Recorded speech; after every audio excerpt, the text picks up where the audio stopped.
Her sıra en fazla 6 kişi olsun. Bugün burada toplanmamızın nedeni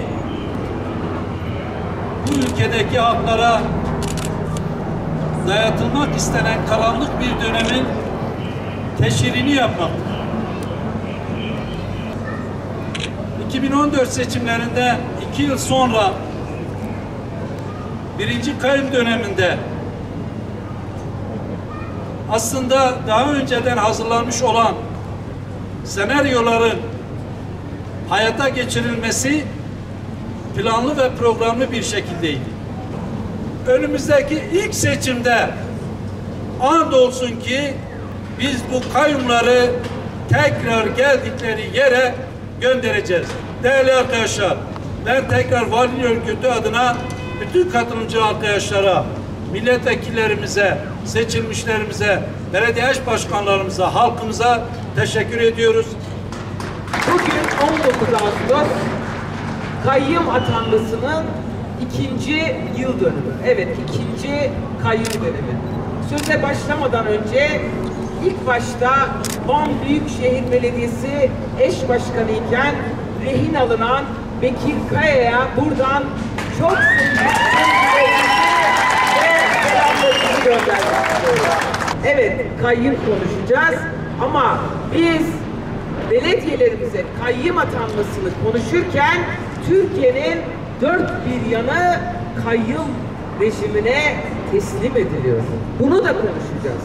Biz ilk 2016'da belediye başkanlarımıza ve belediyelerimize kayyum atanırken dedik ki bu konuda hep birlikte sesimizi çıkarmazsak Türkiye bir kayyum rejimine dönüşecek. Ve maalesef korkularımız gerçekleşti. Balık baştan kokar.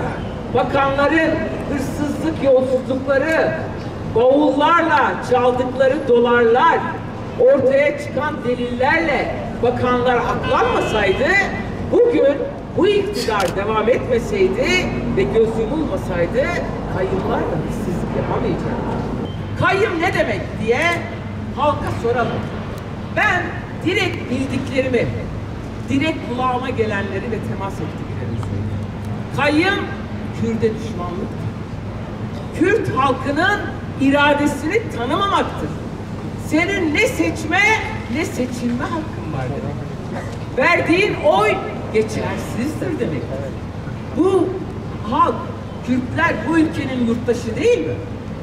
Adana'daki, Mersin'deki, Yozgat'taki yurttaş gibi gidip oy verdiğinde oyun gereğince seçtiği belediye başkanları, meclis üyelerini temsil ettirmek zorunda değil misiniz yasal olarak?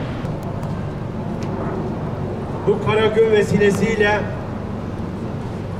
öncelikle kayyumu tanımladığımız gibi kayyum gasptır, kayyum talandır, kayyum darbedir, kayyum borç yüküdür halk için. Bu tekçi, iktidarcı, kayyum rejimi zihniyetini kınayarak başlamak istiyorum.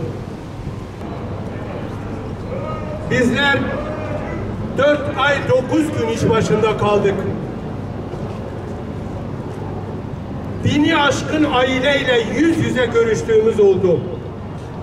Yüzlerce mahalle ve köyde halk toplantıları yaptık. İlçe merkezli muhtarlar toplantısı yaptık. Ayrıca kuruma iletilen talepleri not aldık. Hedefimiz şuydu: katılımcı bir anlayışla halkın ve toplumun ihtiyaçlarını tespit ederek planlamaya bağlamaktır.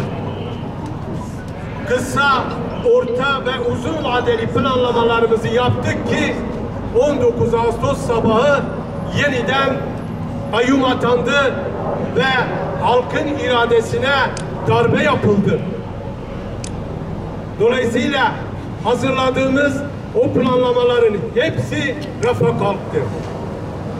Van'ın temel sorunlarını tespit ettiğimizde inanın prestij caddeleri hiç kimse tarafından iletilmedi. Van'ın prestij caddelerine ihtiyacı var diye hiçbir taleple karşılaşmadık. Van'ın temel sorunları şunlardır. Çok katlı otopark sorunu çözülmek zorundaydı. Şu anda olduğu gibi duruyor. Park AVM %50'si belediyenin malı olduğu halde şu anda işlevsiz durumda, işletilmiyor. Kaç yıldır ve bu kurum bundan dolayı zarar görüyor. Çevre yolu sorunu.